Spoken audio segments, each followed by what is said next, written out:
연중 제33주간 토요일에 보내드리는 오늘의 강론. 부산교구 학교법인 성모학원 교목 박종민 그레고리오 신부의 강론을 들으시겠습니다. 오늘 복음은 루카복음 20장 27절에서 40절까지의 말씀입니다.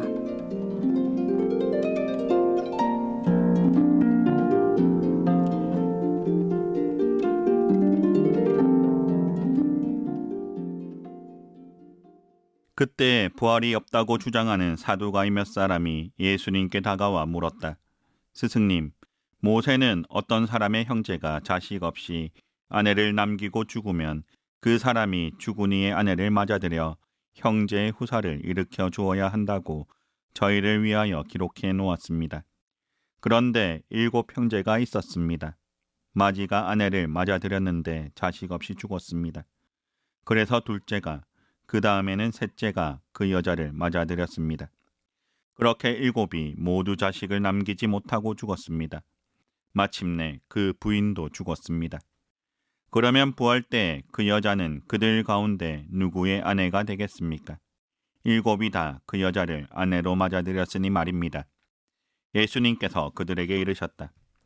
이 세상 사람들은 장가도 들고 시집도 간다.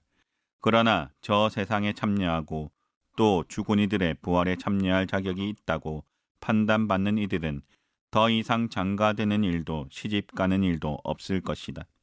천사들과 같아져서 더 이상 죽는 일도 없다. 그들은 또한 부활에 동참하여 하느님의 자녀가 된다. 그리고 죽은 이들이 되살아난다는 사실은 모세도 떨기나무 대목에서 주님은 아브라함의 하느님, 이삭의 하느님, 야곱의 하느님이라는 말로 이미 밝혀주었다. 그분은 죽은 이들의 하느님이 아니라 산 이들의 하느님이시다. 사실 하느님께는 모든 사람이 살아있는 것이다. 그러자 율법학자 몇 사람이 스승님 잘 말씀하셨습니다 하였다. 사람들은 감히 그분께 더 이상 묻지 못하였다. 오늘 복음을 보면 부활을 부정하는 사두가이들이 예수님께 모세의 결혼 규정에 대해 질문을 했다고 합니다. 그 법에 따르면 남편이 죽으면 아내는 그 형제와 결혼을 해야 하는 겁니다. 그런 식으로 결혼을 하면 그 집안의 형제들이 모두 빨리 죽으면 그 형제들 모두와 결혼하게 되는 겁니다. 여러분 생각에는 어떻습니까? 합리적입니까? 그런데 이 법이 생기게 된 것은 예수님 시대의 여성은 경제적 활동을 하지 못했기 때문에 남편이 죽으면 먹고 살 수가 없었기 때문입니다. 그래서 하느님은 모세를 통해서 여성을 보호하기 위해서 이런 법을 정하도록 하신 것입니다. 그러면 이 법의 궁극적인 목적은 무엇입니까? 사람들이 과거에 매이지 않고 현재와 미래의 하느님의 보호를 받도록 하기 위해서입니다. 이 여자가 과거에 누구의 아내였는지는 문제가 되지 않습니다.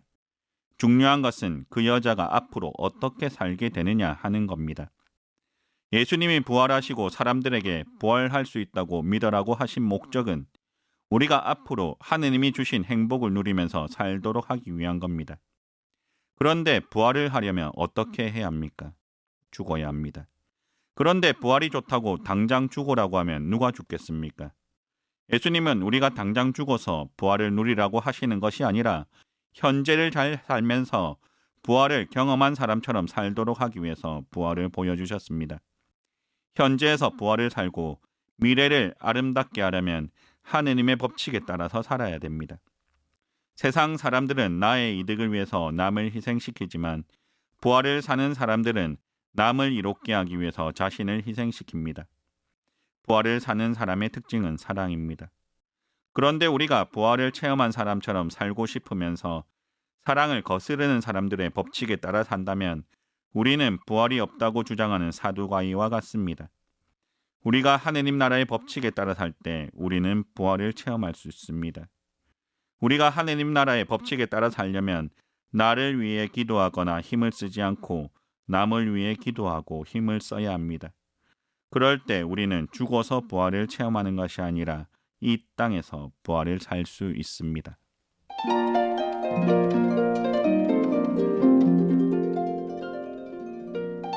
지금까지 부산교구 학교법인 성모학원 교목 박종민 그레고리오 신부의 강론을 들으셨습니다.